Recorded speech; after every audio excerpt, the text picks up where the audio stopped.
오늘 말씀의 제목은 하나님의 아들이라는 제목이에요. 하나님의 아들. 오늘도 예배에 참 잘 나오셨습니다. 집에 있으면 TV 보거나 누워 자거나 방바닥을 또는 침대를 등 삼아서 움직이고 왔다 갔다 하다가 주무시겠죠. 하지만 예배에 나오면 우리 주님을 만나고 나아갈 줄 믿습니다. 23절 말씀 보니까 믿음이 오기 전에 라고 되어 있어요. 본문에서 예수님을 믿음으로 표현해 주고 있어요. 믿음. 히브리서에 보면 믿음의 주요 온전케 하신 예수를 바라보라 하는 거예요. 얼마나 대단한 말씀입니까? 우리는 보이지 않는 하나님을 참 섬기고 있어요. 근데 보이지 않는 하나님이니까 사람들 좀 하나님 좀 보게 해주세요 하니까 하나님께서 보이는 하나님이신 예수 그리스도 성자 하나님을 보내셨습니다. 그래서 예수님은 믿을 만한 참 주님이십니다. 주님. 참 대상이라는 뜻이에요. 참 보이는 대상. 예수님께서 오시기 전에는요, 율법 아래 바울의 표현하면 바울 자신을 포함한 모든 사람은 매인 바 되었다. 묶인 바 되었다는 거예요. 묶인 바 되었어요. 우리가 이제 여러분 묶여본 적 있나 모르겠네요. 제가 아는 분은 보니까 어릴 때 잘못했더니 부모가 뭔가 대들보에다 꽁꽁 묶어놨더라고 가니까. 제가 어릴 때 친척집 갔는데 그렇게 숙모께서 어제 왔나 이러는데 보니까 옆에 꽁꽁 묶여갖고 왔나 이러더라고. 꽁꽁 묶여가지고 꽁꽁 묶인 채로 매이면 움직일 수가 없죠. 그래서 사정해요. 엄마 화장실 가야 되니까 제발 풀어줘. 그래서 안 돼! 그래서 싹! 이제 화가 많이 났죠, 그죠? 그래가지고 갔어. 그때 옆에 있던 제가 이제 저는 여기 있잖아요. 진짜 어르신 일하러 가고 야 빨리 풀어. 빨리 나도 걸리면 혼나는데 이제 그래 되는 거죠, 그죠? 아무나 풀 수가 없어요. 나한테 좀 이따가 형이 풀어달라 하면 풀어주라 이랬으면 그죠? 네, 풀어주겠지만 안 그래도 저도 밥도 못 얻어 먹어요. 그러다가 그래서 메인바 되었다. 믿음이 오기 전에는 모든 사람이 묶인 바 되었다. 이 속박이 받았다는 거예요. 그래갖고 묶여서 꼼짝할 수 없었다. 이 뜻이에요. 그래서 계시될 믿음의 때까지 모든 사람들은 죄 아래서 신음을 내면서, 그래도 신음 소리를 냈네요. 신음하면서 갇혀 있었다는 거예요. 계시될 믿음은 누구라고요? 예수님입니다. 예수님이 그리스도, 이름 부음 받은 자, 보내심을 받은 자, 메시아, 구원자 이런 뜻이 그리스도라는 뜻에 담겨 있습니다. 예수님 오시기 전 죄 그리고 악, 죄와 악 아래 우리는 살다 보니 자신이 묶여있고 매인 것도 사실은 모르고 지냈음을 이제야 예수님 만나고 알게 되었다는 거예요. 사도 바울이 큰 깨달음이죠. 나는 괜찮은데 자유로 다녔는데 근데 사람의 의식이 종의 사탄의 악한 것에 눌려있으면 자기는 생각은 그거 자기 자신이 눌려있다는 걸 모른다는 거예요. 너무나 그 타성에 젖어버리면요. 근데 예수님 만나면 내가 그때 그런 생각한 것은 죄에 묶여서 그랬구나 이걸 알게 되는 거예요. 깨달을 수 있고 합니다. 그래서 죄를 깨닫게 하는 23절부터 24절 율법이 그리스도께로 인도하는 초등 교사가 되었다.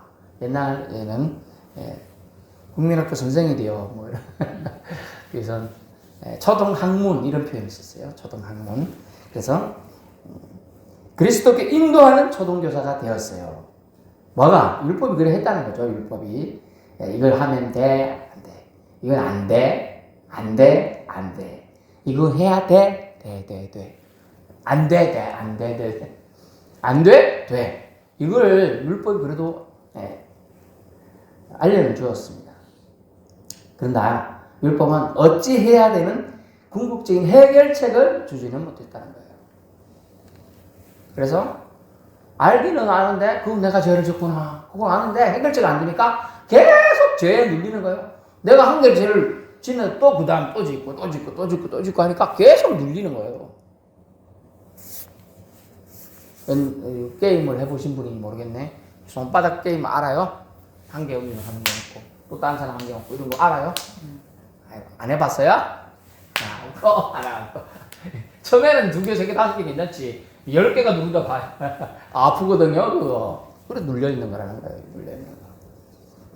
그래서, 해결책 주지 않는, 죄의 깨달음은 오히려 아주 고통과 슬픔이 될 수밖에 없어요. 나는 죄로 인하여 죽을 수밖에 없구나. 이렇게 살아서 뭐하노? 하다가, 우울증이 심해지면 자살하게 되고요. 또 그게 공격성을 띠면 다른 사람을 공격하고 죽이고 폭력을 행사하게 되죠. 그래서 무섭게 되는 겁니다. 이 죄로 인하여 살던 우리가 율법이 와서 이렇게 죄를 거기 죄다라는 거 알려주기까지는 좋았는데 해결이 안 됐다는 거죠. 그래서 이것이 율법의 한계 상황이라는 거예요. 한계 상황이라.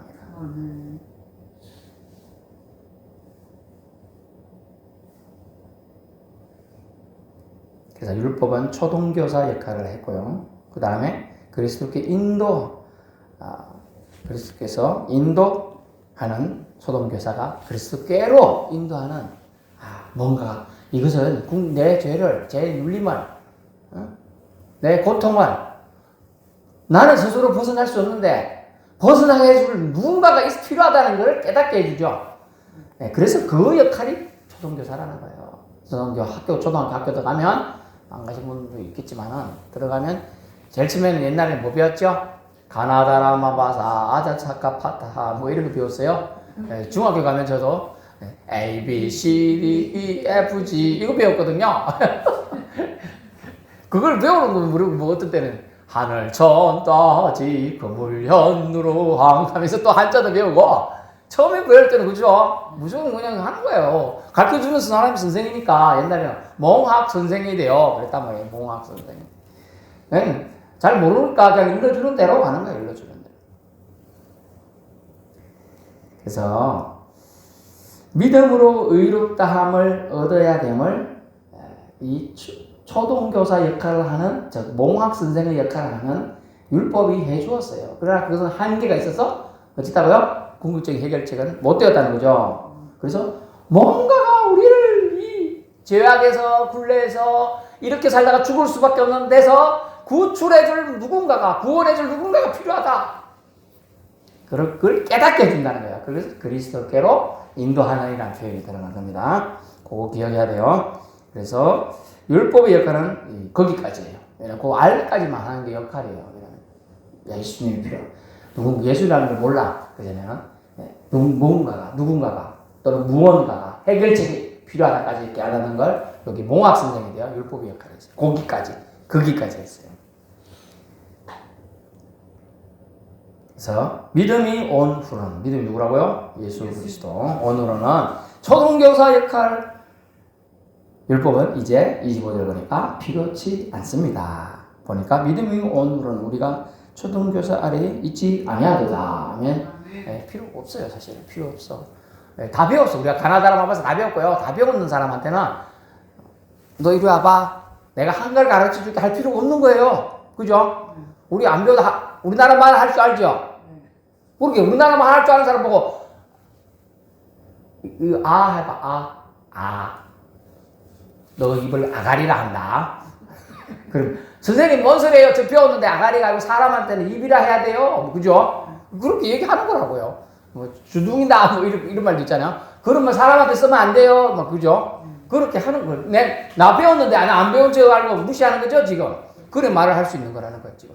왜냐하면 이 상스러운 표현, 그죠? 욕 같은 거 이렇게 가르쳐준다 시작했다면은, 이제 외국 사람들이 우리나라 와가지고, 좋은 말이라고 배웠는데, 결국에 무슨 말 배웠는데 한번 해봐. 욕을 가르쳐 줬대잖아. 이 욕을 가르쳐-줘가지고, 자기들은 좋은 줄 알고 자꾸 쓸 때, 그래서 듣기 싫으니까, 그거 누구한테 배웠어? 그러니까 누가 가르쳐-주네. 그 사람 좋은 말을 하던데 하고 욕을 가르쳐-줘가지고, 상당히 창피했다. 그러는 거예요. 창피했다. 근데 25절 보니까, 믿음이 온 후로는 우리가 초등교사 아래에 있지 않아. 그럴 필요가 없죠, 그죠? 이미 다 배웠어. 한글 아는 사람은. 우리나라 말 할 줄 아는 사람 배울 필요가 없는 거예요. 예수가 구원자라는 걸 아는 사람, 예수님만이 의를 우리에게 줄 수 있다는 걸 아는 사람한테는 죄의 눌림. 너 옛날에 죄인이었잖아. 너 옛날에 네가 나쁜 짓 하는 거 내가 아는데? 그거 필요 없다는 거예요. 왜? 정죄가 필요 없어요. 왜? 예수님이 좀 전에 찬양 보혈로 다 용서를 해 주셨습니다. 그걸 한자로 속량이라고 해서 속량, 속죄함을 받았어요. 믿으시기 바랍니다. 그래서 우리가 기뻐하고 찬양하는 거예요. 여러분이 어제 만약 슬픈 일을 당했다. 슬픈 일을 어제를 하면 지나갈 수 있을까 하면 오늘 좀 전에 당했다. 근데 올라가서 예수님 찬양, 예수님 찬양. 이거 안 나와 잘. 아주 슬픈 일 당했어. 안 나오죠? 그거 안 나와. 그거 할 기분이 아닌데 지금? 찬양할 기분이. 그죠? 아니란 말이에요.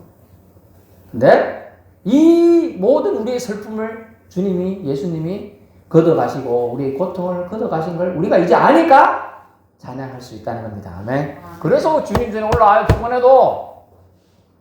집에서 TV 보는 게 더 좋은데 그거보다 더 좋거든 예수님이. 그럴 수 있기를 축원합니다. 여러분, 고백이, 믿음이 우리 입술에 있어요. 이번 주에도 제가 말씀을 전하겠지만은 엄청 중요해요. 그리스도가 여러분 따라해보세요. 그리스도는 하나님의 아들이십니다. 네, 하나님의 아들이세요. 그리고 따라해보세요. 그리스도는 믿음이십니다. 네, 믿음 그 자체예요. 그리스도. 그래서 예수 안에서 너희가 오늘 보니까 너희가 우리가 하나님의 아들이 되었으니 26절 보세요. 얼마나 놀라운 말씀이에요. 너희가 다 믿음으로 말미암아 즉 예수로 말미암아 예수 보혈로 말미암아 그리스도 예수 안에서 하나님의 아들이 되었으니 성취가 된 거예요. 이미 여러분 하나님이 다 아들이에요. 여기서 아들은 남자 말하는 게 아니에요. 사람이 뜻이에요. 하나님의 사람이 되었으니 상속자가 되었으니 옛날에는 여자한테 안 줬으니까 하나님의 딸이 하면 안 하았거든요. 상속자, 아들이라는 개념을 써가지고 하나님의 사람이 되었다. 상속자가 되었다는 그 뜻을 강하게 지금 얘기해주고 있는 겁니다.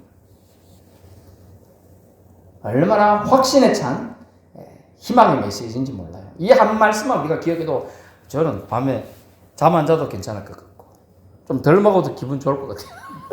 왜냐하면 너희가 다 믿음으로 말미암아 그리스도 예수 안에 하나님의 아들이 되었다니 얼마나 좋아요. 세상 최고 권세자 따지면 말이야 최고 나라의 왕의 아들이 되면 얼마나 좋겠어. 그죠? 근데 우리는 우주의 창조자이신 왕 만왕의 왕의 아들이잖아요. 그죠?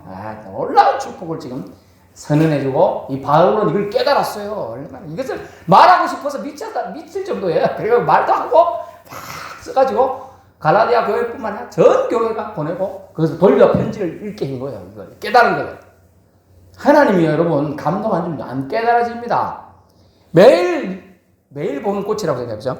한 개도 이거 감동 안 돼요. 근데 이게 죽어가고 있어서 시들시들. 근데 자기가 하나님 이 꽃이 살면 저도 살겠습니다. 오해님 마지막 잎새 기억나요? 네. 예. 그러니까 이게 막 기도하니까 살아났어. 그럼 얼마나 그죠? 하나님이 나를 또 살리겠다는 그 희망을 가진 거야. 실제는 어쨌죠?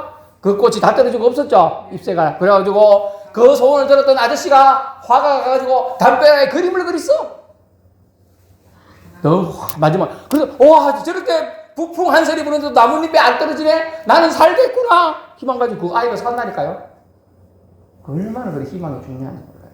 그래서 감동이라는 건 뭐냐? 그 감동은 그냥 깨달아진 게 아니에요. 하나님의 사람의 감동이 된 말씀이 하나님이 그 사람을 감동해서 쓴 거예요. 그래서 말씀을 하나님의 말씀으로 받아야 나에게 주신 말씀이 되는 겁니다. 내게 양약이 되는 말씀이 되는 겁니다. 예수님을 믿는 믿음의 위력이 이 사도 바울을 통하여 좀 나타나서 전달되어서 2000년이 지난 지금 이 시간 우리가 이 성경 말씀을 대하고 있어요. 안 그랬으면 그 전에 두루마리 성경 때 없어져서 다 타버렸을 거예요. 근데 전달돼서 2000년이 지나도 지금 우리가 지금 눈으로 보고 있잖아요. 그냥 없어지니 이 땅에요 얼마나 많은 책들이 써지고 없어지고 하는데 성경은 아직도 성경 집필 기간 막 5000년인데 성경이 아직도 우리 눈에 보이고 읽고 있어요.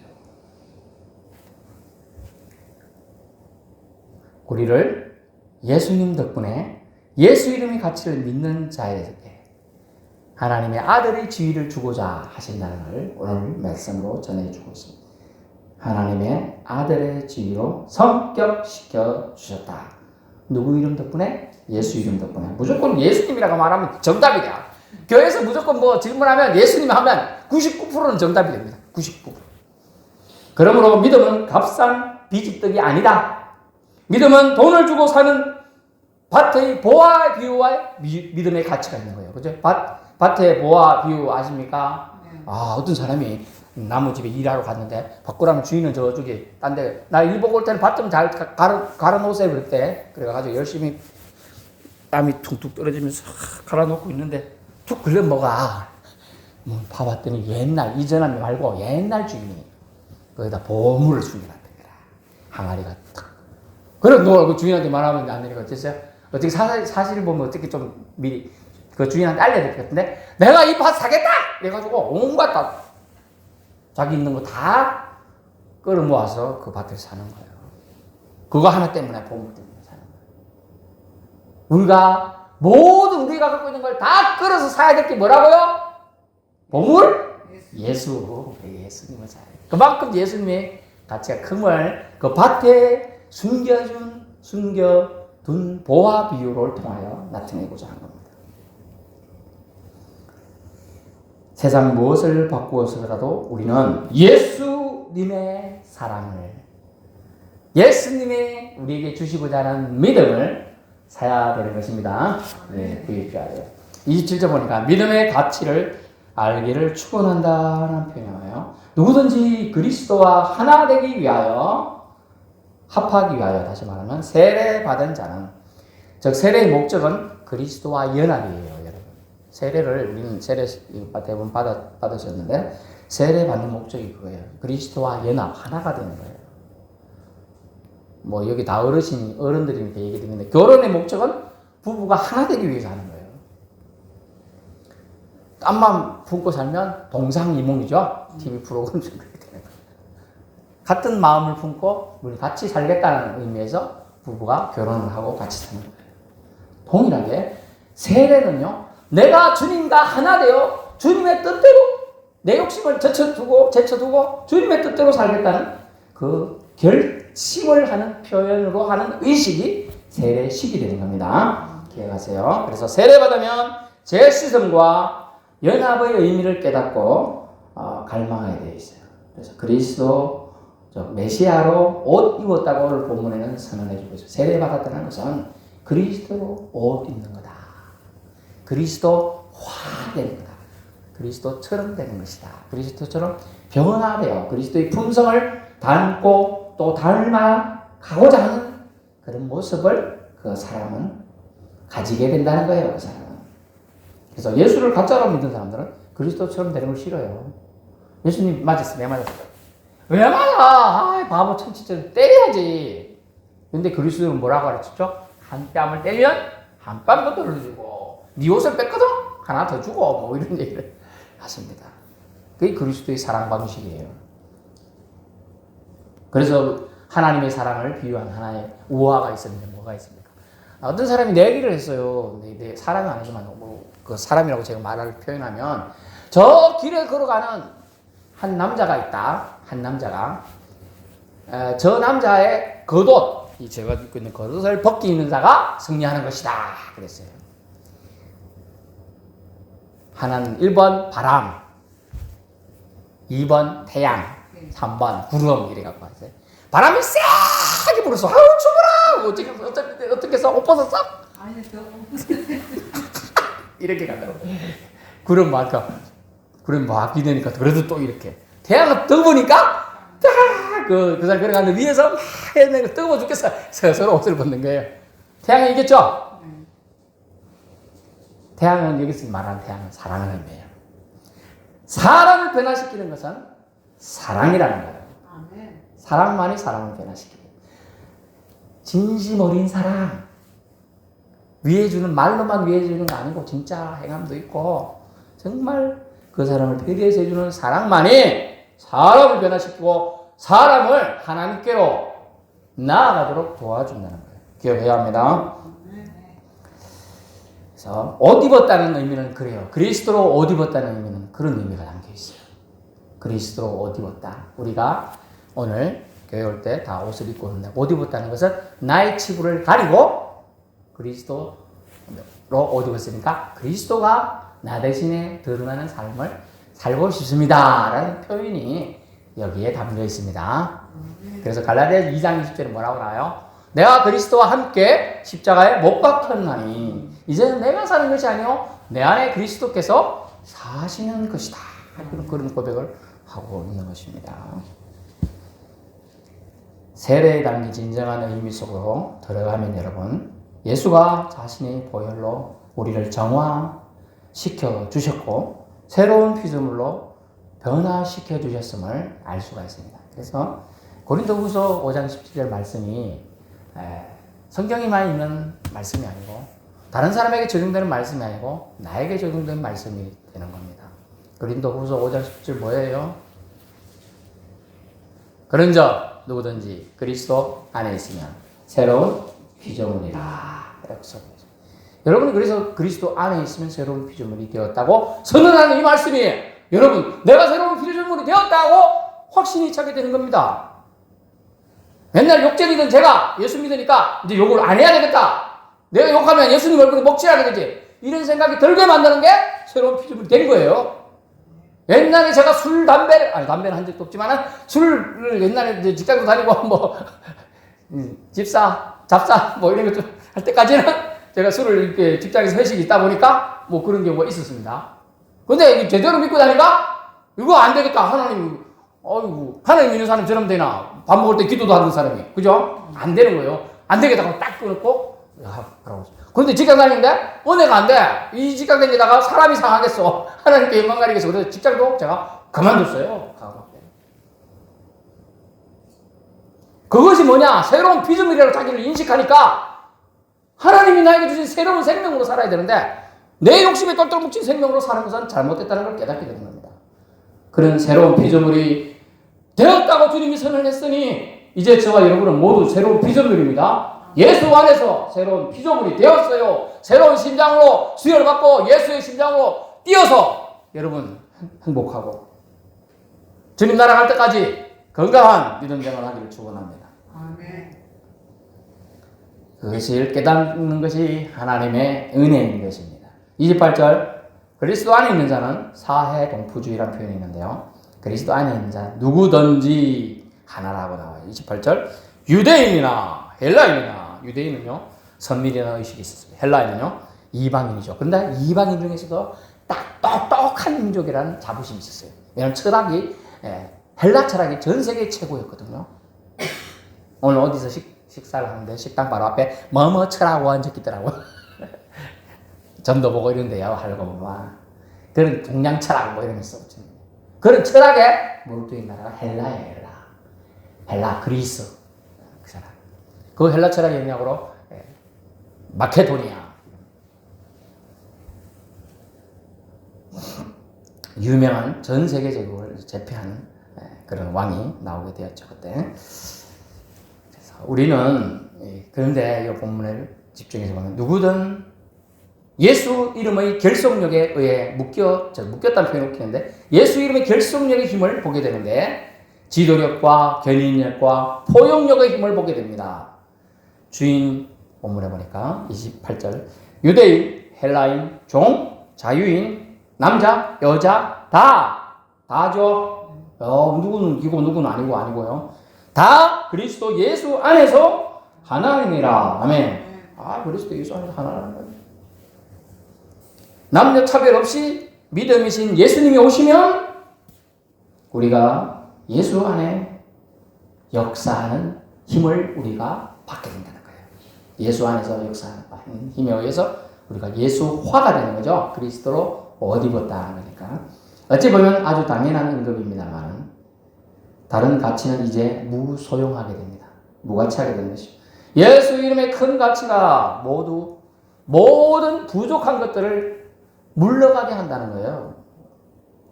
그리고 실제로 완전하게 합니다.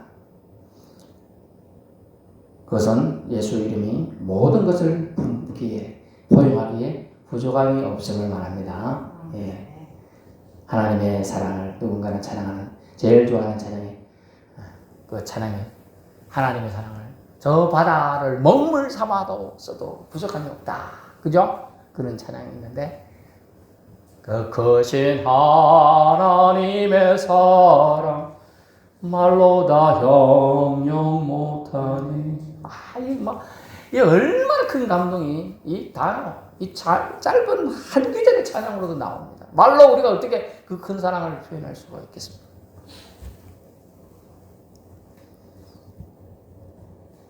그래서 우리는 잘난 자나 못난 자나 다시만 예수, 믿음이신 예수 없으면 구원을 얻을 수 없습니다.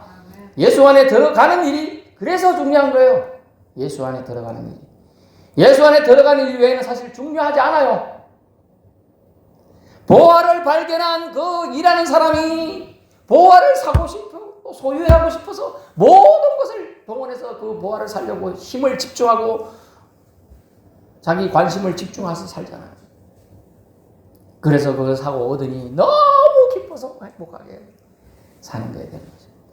그래서 예수님이 보화이고 유일하게 우리가 집중해서 구하고 구해야 될 것이 예수 이름의 가치, 그것을 통하여 주님 주시는 믿음, 그것이 우리에게 영생을 주시고 하나님 나라에 들어가는 엄청난 하나님의 아들의 유업을 이을 자라는 표현 지난번 봤죠. 그런 권세도 주신다는 것입니다.